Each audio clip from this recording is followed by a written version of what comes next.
देखिए, जो Wars TV पर नहीं दिखती ना, वो हमारे वॉलेट्स पे सबसे ज्यादा इंपैक्ट करती है।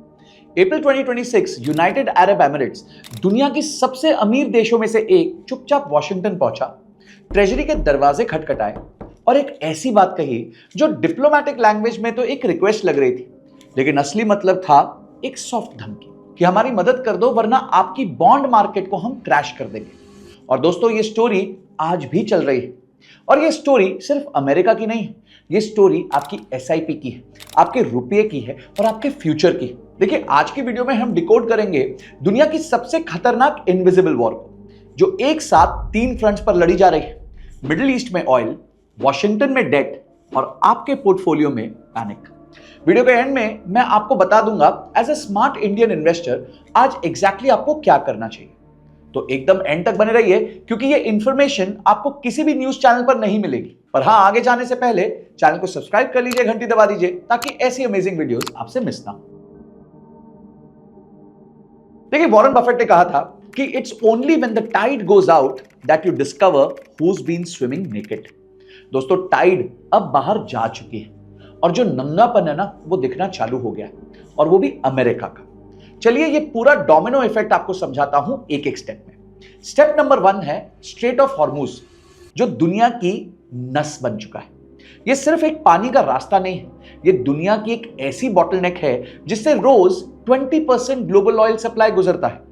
मार्च 2026 में जब यूएस इजराइल ने ईरान पर स्ट्राइक्स किए थे और ईरान ने रिटेलिएट करते हुए हॉर्मुज बंद कर दिया था, तो दुनिया के एनर्जी फ्लो का एक बहुत बड़ा हिस्सा रुक गया था। क्रूड ऑयल, जो जनवरी 2026 में करीबन 60 से 70 डॉलर का था, वो एक ही हफ्ते में करीबन 120 डॉलर तक पहुंच गया।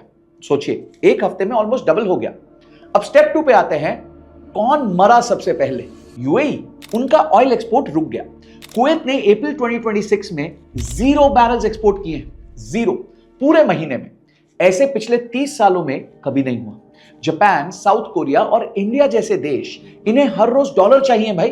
क्यों? क्योंकि क्रूड खरीदना है, और जब डॉलर्स चाहिए होते हैं तुरंत, तो ये देश अपने सबसे लिक्विड एसेट्स को बेचने जाते हैं, जिसे कहा जाता है यूएस ट्रेजरी बॉन्ड्स। और अब आता है step 3, the great treasury dump. पिछले 30 दिनों में ग्लोबली $240 बिलियन का यूएस गवर्नमेंट डेट सेल कर दिया गया है। न्यूयॉर्क फेडरल रिजर्व्स में फॉरेन सेंट्रल बैंक्स की ट्रेजरी होल्डिंग्स 2012 के बाद अपने लोएस्ट लेवल पे आ गई। जापान के पास $1.2 ट्रिलियन की ट्रेजरीज है, यूके के पास 895 बिलियन की। और जब ये सारे लोग एक साथ बेचने लगे, तो यूएस बॉन्ड मार्केट को एक ऐसा झटका लगा जिसने ऑलरेडी स्ट्रेस ट्रेजरी यील्ड्स को और ऊपर धकेल दिया। आज जब मैं इस वीडियो को रिकॉर्ड कर रहा हूं, तो यूएस 10 ईयर ट्रेजरी यील्ड 4.5% पर ट्रेड कर रही है, और ट्रेडर्स मान रहे हैं कि दिसंबर तक एक रेट हाइक भी पॉसिबल है। और अब आते हैं उस जॉ ड्रॉपिंग मोमेंट पर, जो फाइनेंशियल हिस्ट्री में एक फुटनोट की तरह छुपा हुआ रह गया, लेकिन जिसका असर डेकेड्स तक फील होगा। देखिए, बात समझिए, यूएई के पास है ना $95.6 बिलियन के यूएस ट्रेजरी बॉन्ड्स है, $270 बिलियन के फॉरेन एक्सचेंज रिजर्व्स है, और सॉवरेन वेल्थ में ट्रिलियंस ऑफ डॉलर्स है। ये देश कोई बैंकरप्ट देश नहीं है, लेकिन उनका कैश फ्लो रुक गया है। समझिए कि एक बॉडी बिल्डर है जिसकी बॉडी तो बहुत स्ट्रांग है, पर उसको सांस आना बंद हो गया है। तो क्या वो जिंदा रह पाएगा? नहीं। और वो कोशिश करेगा कि जो सबसे पहली चीज उसको अवेलेबल हो, वहां से वो सांस ले ले। देखिए, स्ट्रेट ऑफ हॉर्मुज बंद है, ऑयल रेवेन्यूज आ नहीं रहे, तो उसके पास क्या ऑप्शन है? पहला ऑप्शन है कि वो अपने यूएस ट्रेजरीज को बेच देगा ओपन मार्केट में, वो भी पैनिक में। और ऑप्शन बी है वो यूएस से इमरजेंसी स्वैप लाइन मांगेगा। यूएई ने ऑप्शन बी को चूज किया, और ये सिर्फ यूएई की जरूरत नहीं थी, ये यूएस ट्रेजरी मार्केट का खुद का बेल आउट था। क्यों?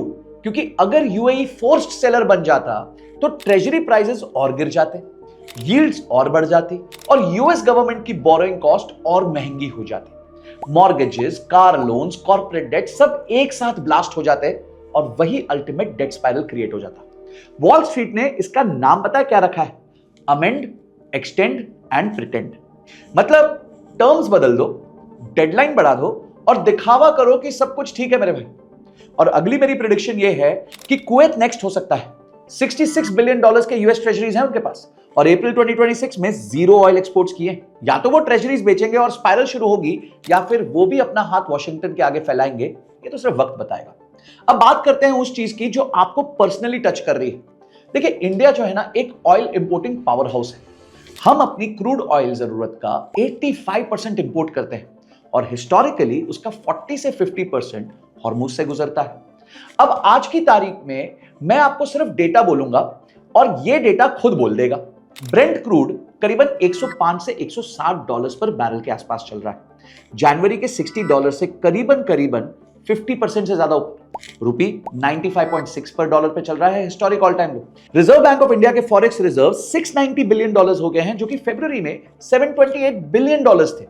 FII outflows 20 billion dollar plus हुआ है सिर्फ जनवरी से लेके अप्रैल 2026 में। पूरे 2025 का रिकॉर्ड हमने ऑलरेडी तोड़ दिया है। ऑयल मार्केटिंग कंपनीज का लॉस 1000 करोड़ रुपए पर डे चल रहा है और सरकार ने 30,000 करोड़ का लॉस लेने के बाद अब करीबन 7.5 रुपए से पेट्रोल और डीजल का प्राइस बढ़ा दिया है। इंडिया के पास क्रूड रिजर्व करीबन 69 डेज का है और एलपीजी रिजर्व करीबन 45 डेज का है। जीडीपी ग्रोथ जो एफआई 2027 में पहले 7.7% एक्सपेक्टेड थी, वो गिर के 6.7% रह गई। आरबीआई गवर्नर संजय मल्होत्रा ने खुद कहा है, अगर हॉर्मुज लंबा चला तो आरबीआई को मॉनेटरी पॉलिसी टाइटन करनी पड़ सकती है और रिटेल फ्यूल प्राइस और ज्यादा बढ़ाने पड़ सकते हैं। ये एक वार्निंग नहीं है दोस्तों, ये एक रोड मैप है। एक इन्वेस्टर का सबसे इंपॉर्टेंट सवाल क्या है, जब यूएस बॉन्ड्स डंप हो रहे हो तो स्मार्ट मनी कहां जा रहा है? और सबसे पहला जवाब है गोल्ड। पिछले 35 सालों में पहली बार सेंट्रल बैंक्स यूएस डेट से ज्यादा रिजर्व्स गोल्ड में होल्ड कर रहे हैं। हिस्ट्री की सबसे बड़ी क्वार्टरली गोल्ड परचेजेस हो रही। जेपी मॉर्गन का गोल्ड टारगेट इस साल का $6,300 पर आउंस, करंट लेवल से रफली 30% ऊपर। सेकंड आंसर है यूएस डॉलर खुद कमजोर हो रहा है। लेट 2025 के पीक से डॉलर ऑलरेडी 8% गिर चुका है। ये एक स्टनिंग डेवलपमेंट है क्योंकि ग्लोबली जब रिस्क इवेंट्स होते हैं तो डॉलर स्ट्रेंथन करता है। इस बार ऐसा नहीं हुआ है। तीसरा आंसर है कमोडिटीज और रियल एसेट्स। देखिए, जब इन्फ्लेशन बढ़ती है ना, डॉलर कमजोर होता है और रियल एसेट्स जीतते हैं। यही पैटर्न 1970s के ऑयल शॉक में भी देखा गया था और यही अभी भी देखा जा रहा है। चौथा आंसर है ग्लोबल डाइवर्सिफिकेशन, लेकिन स्मार्टली। दोस्तों, इंटरनेशनल डाइवर्सिफिकेशन गलत नहीं है। गलत वो स्ट्रेटजी है जो सिर्फ यूएस टेक स्टॉक्स पर कॉन्सेंट्रेटेड है। दुनिया में बहुत और मार्केट्स हैं। डाइवर्सिफिकेशन का मतलब सिर्फ यूएस इक्विटी नहीं होता है, इसके अलावा भी बहुत सारी मार्केट्स में आप कर सकते हो। अब वो हिस्सा जिसके लिए आप सब रुके हैं वो मैं आपको बताता हूं। दोस्तों, ये एडवाइस नहीं है, ये एक फ्रेमवर्क है जिसे मैंने खुद अपने पोर्टफोलियो थिंकिंग में यूज किया है। आप अपने फाइनेंशियल एडवाइजर से जरूर कंसल्ट करें, लेकिन ये 5 एंकर्स अपने दिमाग में पत्थर पर लिख लीजिए। एंकर नंबर 1 है liquidity is your first shield. UAE के पास ट्रिलियंस ऑफ डॉलर्स थे, फिर भी कैश फ्लो रुका तो क्राइसिस आ गए। ये ऑयल क्राइसिस का सबसे बड़ा लेसन है, कैश फ्लो इज किंग। अपने टोटल पोर्टफोलियो का 10 to 15% हिस्सा लिक्विड म्यूचुअल फंड्स या आर्बिट्राज फंड्स में रखना चाहिए। यह आपको एक वॉर चेस्ट देता है। जब मार्केट 20 से 30% गिरती है और ये कैश आपके पास रहेगा, तो ये कैश आप टॉप अप एसआईपीस करने में यूज कर सकते हो या लमसम भी कर सकते हो, ना कि पैनिक सेलिंग धकेलने में। एंकर नंबर 2 है short to medium duration debt. अभी का सबसे अंडररेटेड मूव है, मैं आपको बता रहा हूं।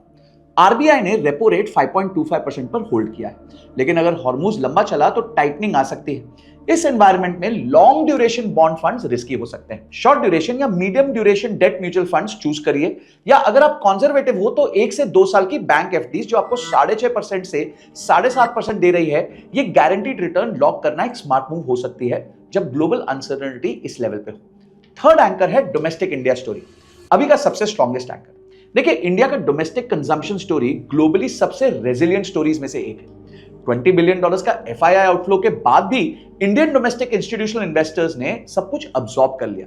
एसआईपी लेवल्स अपने रिकॉर्ड लेवल पे हैं, करीबन 35,000 crore rupees per month. FIIs बहुत बार गलत टाइमिंग पर बेचते हैं। उन्होंने 2020 में भी बेचा था, 2022 में भी बेचा था, दोनों बार वो गलत निकले थे।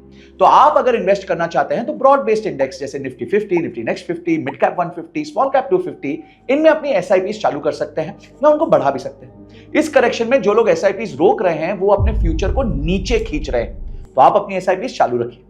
एंकर नंबर 4 है इंटरनेशनल डाइवर्सिफिकेशन, पर इसमें यूएस हैवी मत हो जाइए।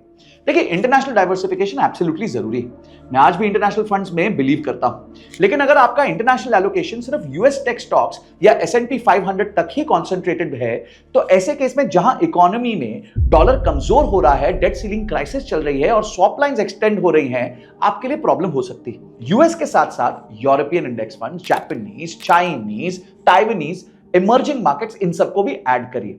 इससे आपका ज्योग्राफिकल डाइवर्सिफिकेशन बेटर हो जाएगा, लेकिन टोटल पोर्टफोलियो का 15 से 20% ही इंटरनेशनल रखिए। और एंकर नंबर 5 है रिन्यूएबल इंडिया। देखिए बात समझिए कि जब से ये हॉर्मोज वाली स्टोरी हुई है ना, 2-3 मैसिव पुश क्रिएट हुए हैं। इंडियन गवर्नमेंट चाहती है कि अब वो आत्मनिर्भर हो जाए एनर्जी में। हम अपने इंपोर्टेड फ्यूल पर डिपेंड नहीं रहना चाहते हैं। तो इंडिया की रिन्यूएबल एनर्जी सेक्टर एक बहुत बड़े शिफ्ट पे जाने वाली है, चाहे वो सोलर हो, विंड हो, ग्रीन हो, हाइड्रोजन हो, ईवी इंफ्रास्ट्रक्चर हो या फिर इवन न्यूक्लियर एनर्जी हो। ये सब सेक्टर्स ऑयल शॉक से बेनिफिट करते हैं, क्योंकि हर ऑयल स्पाइक के बाद जो गवर्नमेंट है वो फोकस करती है कि इन सेक्टर्स को स्ट्रॉन्ग किया जाए। तो अगर आप अपने टोटल पोर्टफोलियो में एक छोटा सा portion, let's say 5 to 10% exposure लेना चाहते हैं इन पर्टिकुलर सेक्टर पे, तो आप ले सकते हैं थ्रू ईटीएफ्स। मैं आपको कहूंगा कि सेक्टर स्पेसिफिक ईटीएफ्स में इन्वेस्ट करिए, पर कभी भी डायरेक्ट स्टॉक्स में मत इन्वेस्ट करिए, क्योंकि उसमें बहुत मैसिव रिस्क होता है। तो आप समझते हैं कि इस आपदा में भी एक बहुत बड़ा अवसर निकल सकता है, तो अपने पोर्टफोलियो का 5 से 10% ऐसे ईटीएफ्स में इन्वेस्ट कर सकते हैं। तो दोस्तों, ये वीडियो एक डूम एंड ग्लूम प्रेडिक्शन नहीं है, ये एक वेकअप कॉल है। दुबई ने वॉशिंगटन को धमकी दी और ये एक सिम्टम था, कोई कॉज नहीं था। इंडिया के लिए रुपी रिकॉर्ड लो लेवल पे है, फॉरेक्स रिजर्व्स गिर रहे हैं, जीडीपी ग्रोथ स्लो हो गया है, ऑयल मार्केटिंग कंपनीज को नुकसान हो रहा है। ये हेडलाइंस नहीं है, ये हमारे लाइफ की रियलिटी बन चुकी है। लेकिन यहां मेरा पूरा यकीन है एक बात में, crisis don't destroy wealth, they just transfer it. जो प्रिपेयर्ड होते हैं उन्हें वो वेल्थ मिल जाती है। तो आज का एक्शन प्लान बहुत सिंपल है। कुछ पैसा लिक्विड में रखिए, डोमेस्टिक इंडिया पर भी ट्रस्ट रखिए, इंटरनेशनल डाइवर्सिफिकेशन जरूर करिए, पर सिर्फ यूएस में नहीं, ग्लोबली करिए। ड्यूरेशन रिस्क से दूर रहिए, शॉर्ट टर्म डेट में इन्वेस्ट करिए या फिर एफडीज में इन्वेस्ट करिए। जिन सेक्टर्स को ऑयल क्राइसिस से बेनिफिट होगा, जैसे रिन्यूएबल को, ईवी को, उसमें ईटीएफ्स के माध्यम से थोड़ा एलोकेशन आप कर सकते हैं। और सबसे बड़ा टेक अवे, जब पूरी दुनिया एक ही दरवाजे से भाग रही हो, तब स्मार्ट इन्वेस्टर दूसरा दरवाजा ढूंढता है। तो गाइस, आपको क्या समझ आया इसमें मुझे कमेंट सेक्शन में जरूर लिखिएगा। आपके मन में कोई प्रश्न रह गया हो तो वो भी जरूर लिख देना। चैनल को सब्सक्राइब करके घंटी जरूर दबा देना। ये वीडियो सारे दोस्तों के साथ शेयर कर देना, ताकि उनको भी पता चल जाए कि दुनिया में चल क्या रहा है और उनको अपने पोर्टफोलियो के साथ क्या करना है। This is Sanjay Kathuria signing off, till the next video. जय हिंद, जय भारत।